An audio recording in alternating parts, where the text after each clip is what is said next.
Mezo Anna Muradova a gemonoshom ba Tbilisi kerben bro Géorgie. Paon me bi un tout de chemin ba Moscou kerben bro Russia. A gewan de denet gandar Jesu a vianik a gudaoui en ewa Jesu bien erbedman.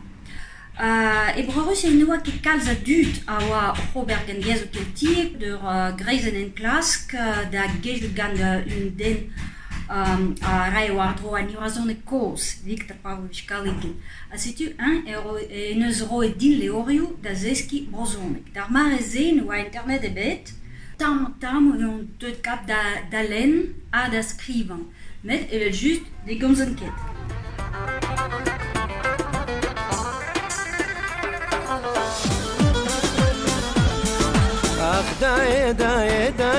Om maar ik ben nergens met buren.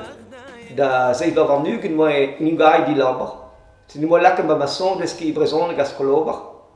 Ik zei maar net eerst schoolbeur, nu zei dat is ik persoonlijk. En dan Margret en nou denk ik, nu zeg ik aan Muradova. Qui c'est emeus dijoloed plach joang hag a oa leun a youl, plach youlek. Pugur e Rusianez e laboure un tammig evel un doare Stakhanov, ma peus moan.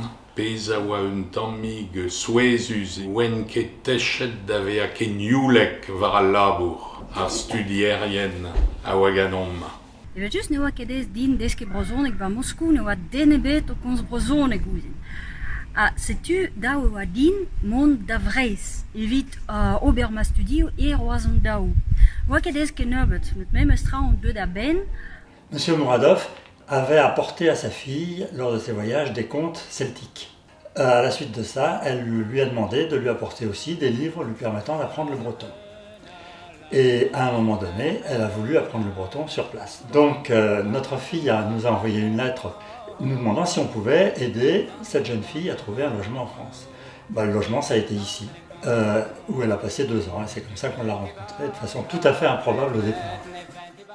Ez a blije din e Breizh e oa vel just tut egard, tut laouen, ma mignonet, ar sonerez, dansou, kanaouennou, e vez emo kanan ataou, hag e vel just meus gwelet ar mor, gwelet ilizou kaer e Breizh, mirdioù kaer.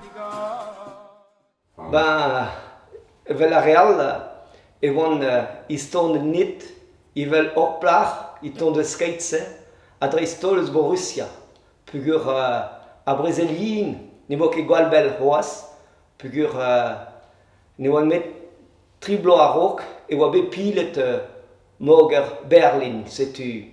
Hag a ouspenzei, o plar yaouan triver blo, setu evel just ya mon iston net evel nei. Hag e meus kejet gant tud dedenus kenan, kelenerien a studierien, meus desket penaos tansa e brazonek, penaos kana e brazonek. Hag uvur eus oan, ne oa ket dez da e oa din labourat start. Ce qui l'a attirée vers la langue bretonne, c'est d'abord la culture et la littérature, les contes bretons. Donc elle avait une certaine idée de la Bretagne, des traditions bretonnes. Et quand elle a voyagé au travers de la Bretagne, elle a toujours été très bien accueillie. On lui trouvait un accent d'un patelin peut-être un peu plus à l'est. Alors quand elle disait que ce patelin un peu plus à l'est c'était Moscou, il y avait une certaine surprise chez les gens qui la rencontraient. Da zivea on net war zo nostaliri mo koz, oa dachet gar vigouden, a oa martolo de var retret, oa kin brezonek, mon digouet de garti, a camarade dal deus bro vigoud, a gom ze brezonek, a get a goz ga nom me brezonek, a ga grestol, de zouto a l'ar, mais on est deus bro Russia, ha rigoud,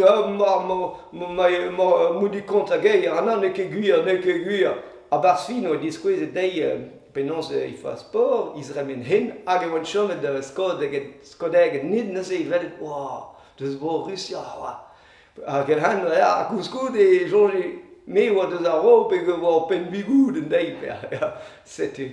Encore une fois, c'est une intellectuelle, elle aimait la littérature, elle s'est lancée dans la poésie bretonne, ce qui est quand même pas rien pour quelqu'un dont ce n'est quand même pas la langue maternelle. Elle aimait la culture bretonne. Quand on sait le nombre de langues qu'elle parle actuellement, on ne peut qu'être admiratif. Elle est très intelligente et en même temps très sensible Si elle a eu un prix de poésie bretonne décerné par le Centre culturel de Bretagne, c'est pas non plus parce qu'elle manque de sensibilité.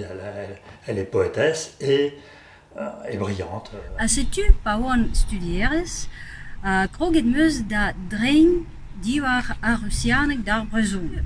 Kent entrain stroet hag a oa embanet barzaliam e oa un da nevel ver gan Anton Tchekhov. Goudeze e meus troet meur an ezo hag oa bet embanet leorio zo emouladou o riez. Hag e meus troet eve un ur skrivanier deus Bro-Georgie a oa o vevan roazon bar mareze e oa Rezo Gabriadze. Hag a ben ar fin e digouet hag e chomet ma me sonj mat daou vloaz, martez e tri bloaz, hag e deus kase varog e studioù.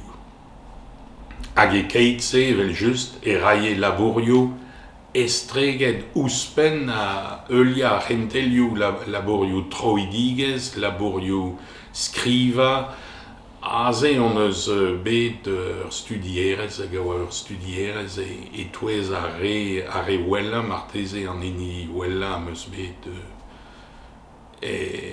da gelen biskoa. Gouzou da war diskouez pegen laouen un doar e spi e barzan dazon ave lennet en e daoulagad hag pez meus c'hoant larod marteze evit e chui e zaou rei gourc'hemennoù kalonek da Anna evit bet ar prise.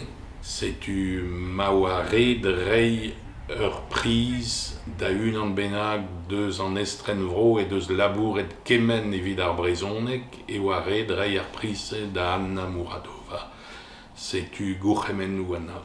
Diz da greding eus bet an enorze. Anna, bon ben, gant ar blijadur da vel ar anor, gout ar ran bokedez d'or donam ben vid kolier d'ar minig, me neus sport, salut da la rondor a ken ar rentat tro.